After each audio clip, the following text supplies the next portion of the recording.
Недоволно полнење на државната каса, намалување на дефицитот за ова и префрлање во наредната со надеж дека ќе биде подобро. Дисциплинирање на раководителите на институциите или растоварување на службениците кои не може да постигнат да ги обработат сите налози. Ова, според неколкумина економисти со кои разговаравме, се можните причини за затворањето на трезорот за буџетски плаќања в понеделник на 15 декември, порано од вообичаено.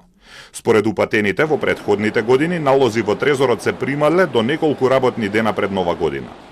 Од неколку институции за Телма потврдија дека им било наложено да ги завршат сите плаќања до 15 декември и од тогаш ќе им бидат повлечени неискористените пари од буџетот назад во државната каса.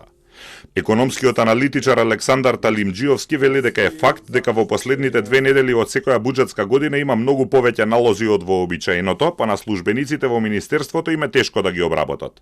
Тој вели дека исто така е факт дека во буџетот не се прибираат пари според планираното, но дефицитот не расте затоа што жртва на тоа се капиталните инвестиции. На сајтот на Министерство за финансии, заклучно со 11 декември, кој што е 345 ден во годината, што би значило дека од 365 дена изминале 94,5% од целиот период, реализацијата на приходите е 86,32% и расходите се на ниво 86,75%.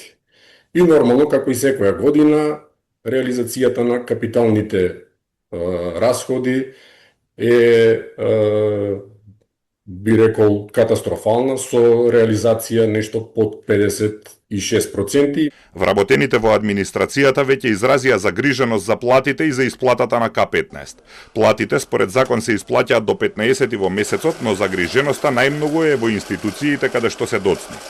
Во владата пак постојано уверуваат дека пари во државната каса има и оти буџетот е ликвиден. Премиерот Мицкоски рече дека затворањето на 15 се прави за да има време да се обработат налозите и да се платат навреме. Сепак најави и одредена толеранција.